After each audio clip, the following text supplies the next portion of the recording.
Hey guys, I'm going to talk about Trey and Anastasio from Phish's birth chart today. The reason I'm doing that is because, man, is this a doozy. Like, it's one of those things where I feel like a lot of Phish fans innately know that the band Phish is magical. There's something magical about Phish, right? And yet they do not innately understand that magic is, astrology is like a real thing. So maybe this is one data point that I'm putting on the table here, okay? Where it's like, no, like this is a very low probability birth chart, and it's exactly the thing that you would expect for someone like this, okay?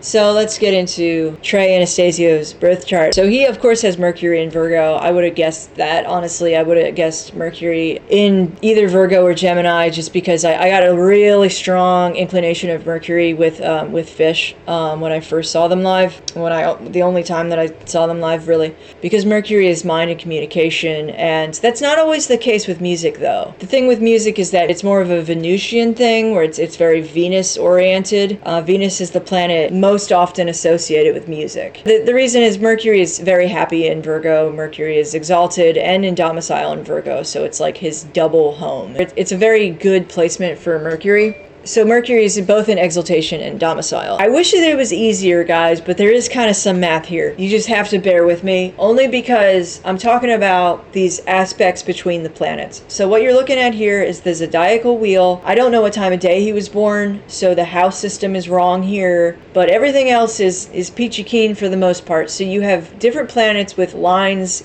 connecting them some of the time, right? So you have a long green one connecting Mercury to Jupiter that you can see on the right side of this chart, and that is a trine. So when you see a green line, it can either be a sextile if it's short or a trine if it's long. Green means harmony. Red lines mean tension, basically. Green means good, red means bad. Basically. I prefer to think of the red lines as signifying tension. I talk about node configurations on this channel and how obsessed I am with them because I think that they really show something. Node configurations are rare. Most people don't have any in their chart. Trey has 3 with the planets. As far as what the South Node and the North Node represent in astrology, they're used in Vedic astrology, medieval European, Arabic, they all use the nodes. And basically the North Node is the head of the dragon, the South Node is the tail of the dragon. North Node is something that's headed into the future, something that is waxing, growing. South Node is the opposite of that. It's like the waxing moon versus the waning moon. So the South Node diminishes energy. It gets rid of things. That's typically the association there. But when you have something that's kind of connecting to both nodes, it shows that it's connecting to the future and to the past. You see what I'm saying? So let's get into this. So he has the sun in Libra. Libra is a really interesting sign. It represents like balance, and the transition from summer Virgo into Libra is the transition of summer into fall. That's when the autumn equinox takes place. It's a time of like turning inward. Something that's very fascinating to me about Libra, the scales is interesting, the sense of cosmic balance. And the 2 planets that are associated with Libra are Venus and Saturn. Very different planets, right? You have Venus, the lesser benefic. Everybody loves Venus. Venus is joy and pleasure, and music is associated with Venus. And then you have Saturn, which is like the opposite of that, right? Saturn is like restriction and discipline, the black cube, right? That is Saturn. That's a very powerful symbol for Saturn because it kind of tells you how he is. Trey has his sun in Libra, and then he has these 2 planets, Venus and Saturn, that are both associated with Libra in a node configuration. That's just incredible.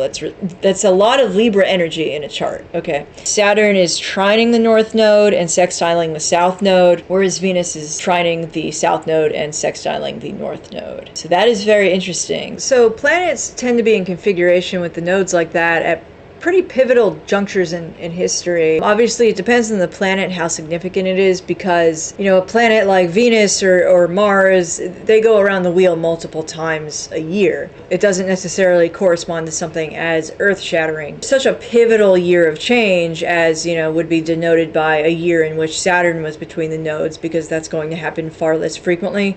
Saturn goes around the wheel once every 27 years, right? So what else do I have here? Oh yeah, Mercury is squaring both nodes. So like I said, 3 planets in configuration with the nodes. There's tension between Mercury and the North Node and the South Node in this birth chart. That is what that means. Again, Mercury is mind, communication. The Asians call Mercury the water star. Disclaimer alert. So if you did order a birth chart with me, I would spend a lot more time explaining what the planets meant. My only goal with this video is to show that this is like not a coincidence, okay? Like that there's all of this different stuff. So let's move on to the fixed stars. 15 Bohemian fixed stars that have been classically described in magic, and they're very popular for use in talismans and things like that because they're just very magical stars. They do tend to be some of the most obvious stars in the sky, and you might think, well, that's convenient, like that's awfully convenient that the most visible stars are the most magical. It would seem like oddly convenient if you don't understand how magic works, which is that like magical correspondence revolves around the idea of one thing looking like another thing being significant, one thing sounding like another thing, one word sounding like another word. Green, right? Like a song lyric that sounds like something else. That is part of magic. That's something that's the magical principle of correspondence, is that looks alike, is alike, sounds alike, is alike. Okay. When you have a star that is very bright in the sky, that's essentially going to be psychically bright. As above, so below. The stars above reflect what's below on in the material realm. He has a lot of fixed stars. So he has Algol conjunct Jupiter. I talked about that in Schizo Territory episode 1. So that's interesting. That's one fixed star. He also has Polaris conjunct the North Node. That's interesting. Polaris is... Polaris rocks. Okay. The star that the heavens circle around counterclockwise is Polaris. It's the North Star. The Great Bear, Ursa Major, revolves around Polaris. I'm not gonna say it. I'm not. Bro, be cool. Bro, be cool.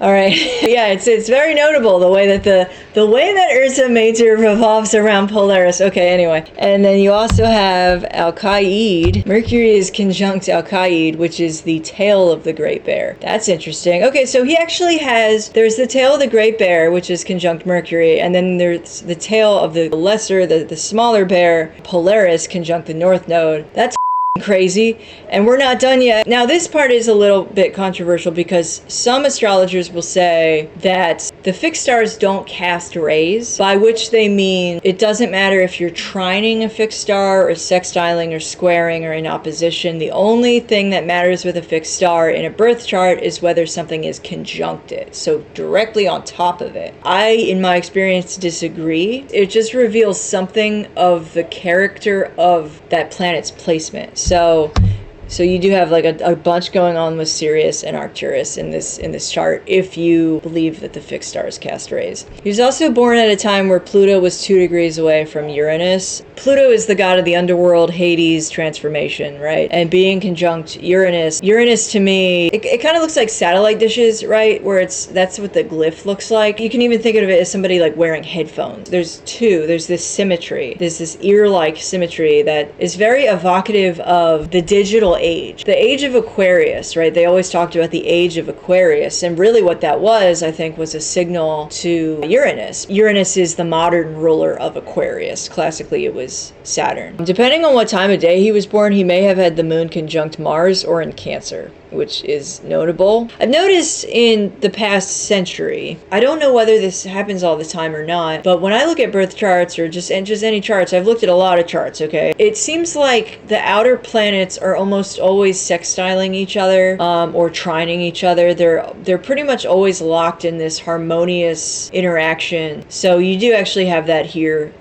There's one like this happening right now, and the outer planets, by the way, are Uranus, Neptune, and Pluto. And if you add the fixed stars, you get this birth chart, which is crazy. All right, so anyway, yeah, astrology is real. It's a real thing. As above, so below. As within, so without. It's part of us. It's part of what we are. Maybe this helps someone. I don't know. Maybe I don't know.